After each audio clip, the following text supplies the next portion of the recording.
Hi friends, this is Venkatesh Devasani. ఈరోజు మనం discuss చేయబోతున్నటువంటి important current అఫైర్స్లో భాగంగా మలేరియా దేశాన్ని ఇటీవల ఫ్రీ కంట్రీగా WHO ప్రకటించింది. కాబట్టి ఏ దేశాన్ని ప్రకటించిందని ఎగ్జామినర్ అడగడానికి అవకాశం ఉంది. కాబట్టి చూద్దామండి.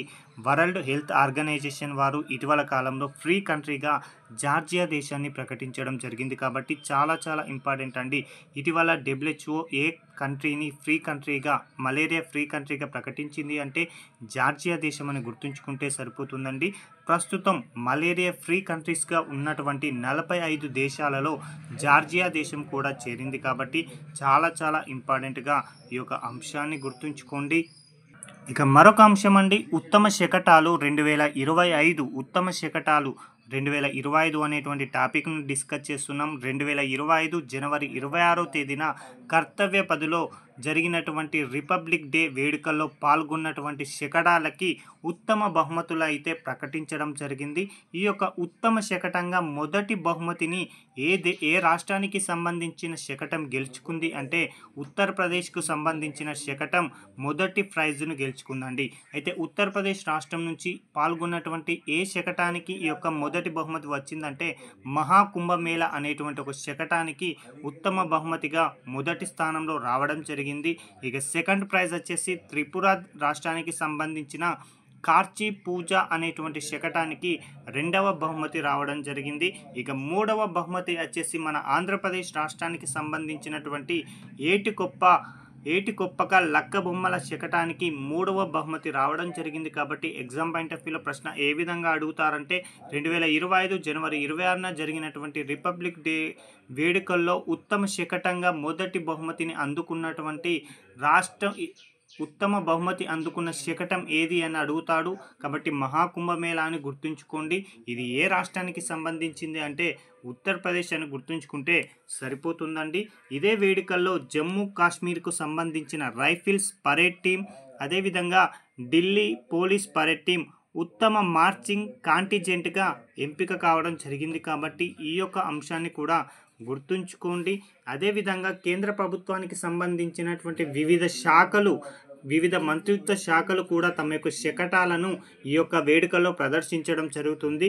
అయితే కేంద్ర ప్రభుత్వ శాఖల్లో ఉత్తమ శకటంగా ఏ శకటానికి అవార్డు రావడం జరిగిందంటే గిరిజన శకటానికి అండి. చాలా ఇంపార్టెంట్. కేంద్ర ప్రభుత్వ శాఖల్లో ఏ శకటానికి ఉత్తమ శకటంగా మొదటి బహుమతి రావడం జరిగిందంటే గిరిజన శకటం అని గుర్తుంచుకుంటే సరిపోతుంది. ఇక మరొక అంశం అండి, ఒక విన్యాసం గురించి డిస్కస్ చేద్దామండి. ఒక నావిక విన్యాసమైనటువంటి బోంగో సాగర్ విన్యాసం గురించి ఇప్పుడు డిస్కస్ చేస్తున్నాం. 2025లో నిర్వహించినటువంటి బోంగో సాగర్ ఎన్నవ ఎడిషన్ అంటే మాత్రం 5వ ఎడిషన్ అని గుర్తుంచుకోండి. అయితే ఈ యొక్క బోంగో సాగర్ అనేటువంటి విన్యాసాలను ఏ దేశాల మధ్య నిర్వహిస్తారు అంటే భారత్ మరియు బంగ్లాదేశ్ మధ్య అని గుర్తుంచుకుంటే సరిపోతుంది. అలా 2025 సంవత్సరంలో నిర్వహించిన బోంగో సాగర్ అనేది ఎన్నవ ఎడిషన్ అంటే మాత్రం 5వ ఎడిషన్ అండి. ఒక అంశాన్ని గుర్తుంచుకోండి ఇక్కడ.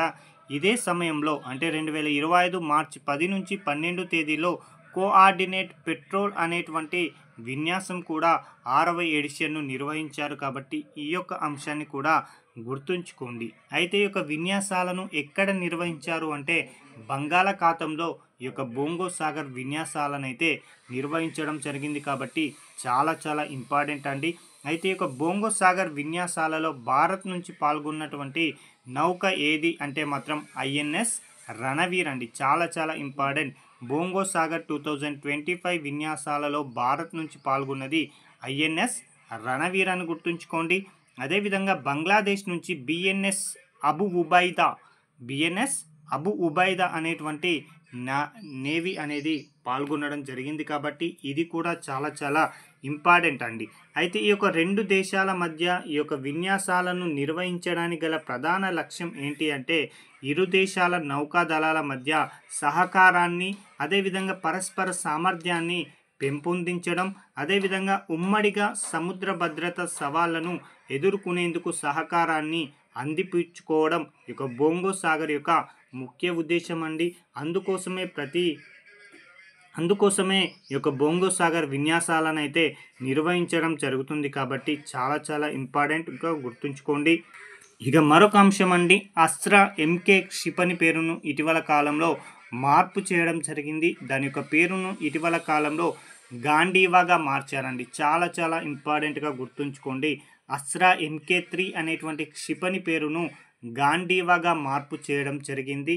అయితే ఈ యొక్క క్షిపణిని ఎవరు అభివృద్ధి చేశారని కూడా ఎగ్జామినర్ ప్రశ్న అడగడానికి అవకాశం ఉంది. కాబట్టి డిఆర్డిఓ వారు అభివృద్ధి అయితే చేయడం జరిగిందండి. దేని సహకారంతో అంటే మాత్రం భారత్ డైనమిక్స్ లిమిటెడ్తో కలిసి ఈ యొక్క అస్త్రా ఎంకే3 అనేటువంటి క్షిపణిని అయితే డిఆర్డిఓ వారు అభివృద్ధి చేయడం జరిగింది. ఇది ఎయిర్ టు ఎయిర్ మిసైల్ అండి. అంటే గగనతలం నుంచి గగనతలానికి ప్రయోగించేటువంటి ఒక క్షిపణి అని గుర్తుంచుకోండి. అలాంటి క్షిపణి యొక్క పేరును ఇటీవల కాలంలో గాంధీవగా మార్పు చేయడం జరిగింది.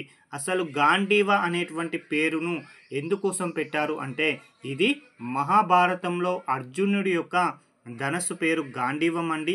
ఆ పేరు మీదుగానే ఇటీవల కాలంలో అస్త్రా ఎంకే3 క్షిపణి పేరును గాంధీవగా మార్పు చేయడం జరిగింది. ఈ యొక్క అస్త్రా ఎంకే3 అనేది అస్త్రా అనేటువంటి క్షిపణి సిరీస్లో మూడవదండి. చాలా చాలా ఇంపార్టెంట్ అండి. అస్త్రా ఎంకే3 అనేది అస్త్రా క్షిపణిలో ఇది మూడవది అని గుర్తుంచుకుంటే సరిపోతుంది. ఇది వాతావరణంలో ఉండేటువంటి ఆక్సిజన్ని ఆక్సీకరణ కారణంగా ఉపయోగించే అత్యాధునిక సాంకేతిక solid fuel ducted ramjet propulsion system ద్వారా ఇది పనిచేస్తుందండి. ఈ యొక్క క్షిపణి అనేది ఏ విధంగా పనిచేస్తుందంటే, వాతావరణంలో ఉండేటువంటి ఆక్సిజన్ని ఆక్సీకారకంగా ఉపయోగించి అత్యాధునిక సాంకేతిక solid fuel ducted ramjet propulsion system ద్వారా పనిచేయడం జరుగుతుంది. ఇది 300 నుంచి 350 కిలోమీటర్ల పరిధి వరకు నిర్దేశితమైనటువంటి లక్ష్యాలను కూడా ఛేదించేటువంటి సామర్థ్యాన్ని కలిగి ఉంది. కాబట్టి ఈ యొక్క అంశాన్ని అయితే గుర్తుంచుకోండి. అస్త్రా ఎంకే3 క్షిపణి యొక్క సామర్థ్యం ఎంత అంటే 300 నుంచి 350 కిలోమీటర్ల పరిధి వరకు ఉన్నటువంటి నిర్దేశిత లక్ష్యాలు ఏవైతే ఉంటాయో వాటిని ఛేదించగలదు. ఇక మరొక అంశం అండి, కాకతీయుల గురించి మరికొంత పుస్తకం ఆవిష్కరణ అనేది ఇటీవల కాలంలో చేయడం జరిగింది. అసలు దీనిని ఎవరు రచించారని డైరెక్ట్ ప్రశ్న అడగడానికి అవకాశం ఉంది. కాకతీయుల గురించి మరికొంత పుస్తకం అనే దానిని రచించినది వచ్చేసి కన్నెకంటి వెంకటరమణ అండి. కన్నెకంటి వెంకటరమణ రచించినటువంటి కాకతీయుల గురించి మరికొంత పుస్తక ఆవిష్కరణను ఇటీవల కాలంలో చేయడం జరిగింది. దీనిని ఎవరు ఆవిష్కరించారు అంటే, మాజీ స్పీకర్ ఉన్నటువంటి సిరికొండ మధుసూదనాచారి గారు ఈ యొక్క పుస్తకాన్ని ఆవిష్కరించడం జరిగింది. ఇదే కార్యక్రమంలో విశ్వశిల్పి రామప్ప రమణీయ శిల్పకళ అనేటువంటి నవలను కూడా ఆవిష్కరించడం జరిగింది. ఈ యొక్క నవలను రచించింది చొల్లేటి కృష్ణమాచార్య అండి. చాలా చాలా ఇంపార్టెంట్, చొల్లేటి కృష్ణమాచార్య. ఈ యొక్క 2 పుస్తకాలపైన ఎగ్జామినర్ ప్రశ్న అడగవచ్చు. ముఖ్యంగా కాకతీయుల గురించి మరికొంత పుస్తకం ఆవిష్కరణను కాకతీయుల గురించి మరికొంత పుస్తకాన్ని ఎవరు రచించారని అడుగుతాడు. కాబట్టి కన్నెకంటి వెంకటరమణ అని గుర్తుంచుకుంటే సరిపోతుందండి. ఇవండి ఈరోజుకు సంబంధించినటువంటి ముఖ్యమైన కరెంట్ అఫైర్స్. Thank you.